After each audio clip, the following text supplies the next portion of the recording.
IPL থেকে অপ্রত্যাশিতভাবে বাদ পড়ার পর নতুন ঠিকানা পেয়েছেন বাংলাদেশের তারকা পেসার মুস্তাফিজুর রহমান। ভারতের কলকাতা নাইট রাইডার্সের স্কোয়াড থেকে তাকে ছাড়ার সিদ্ধান্ত ঘিরে যখন দুই দেশের ক্রিকেট অঙ্গনে আলোচনা সমালোচনা, ঠিক তখনই পাকিস্তান সুপার লিগে খেলার সুযোগ পেলেন কাটার মাস্টারফিজ। পিএসএল এর 11তম আসরের জন্য মুস্তাফিজ সহ মোট 10 জন বাংলাদেশি ক্রিকেটার ইতোমধ্যে নিবন্ধন করেছেন। এই তালিকায় রয়েছেন সাকিব আল হাসান, তাসকিন আহমেদ, রিশাদ হোসেন ও তানজিদ তামিমের মতো পরিচিত নামও। টুর্নামেন্টের অফিসিয়াল ফেসবুক পেজে মুস্তাফিজকে স্বাগত জানিয়ে লেখা হয়েছে, ব্যাটাররা সাবধান, নতুন এক অধ্যায় শুরু করতে যাচ্ছেন ফিজ। এই বার্তায় স্পষ্ট, পিএসএল মুস্তাফিজকে নতুন করে তুলে ধরতে প্রস্তুত। 2026 সালের পিএসএল শুরু হবে 23 মার্চ এবং চলবে 3রা মে পর্যন্ত।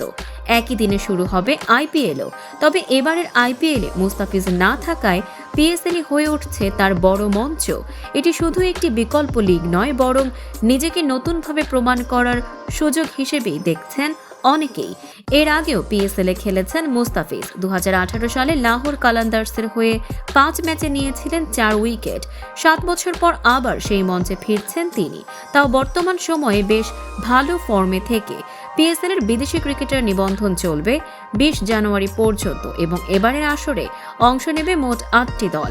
বাংলাদেশের ক্রিকেটারদের জন্য এটি নিঃসন্দেহে নতুন সম্ভাবনার দুয়ার খুলে দিচ্ছে। দর্শক, সাম্প্রতিক ও চমকপ্রদ সব খবর পেতে ফলো করুন আমাদের ফেসবুক পেজ CB24 টিভি এবং সাবস্ক্রাইব করুন ইউটিউব চ্যানেল CB24 অফিসিয়াল।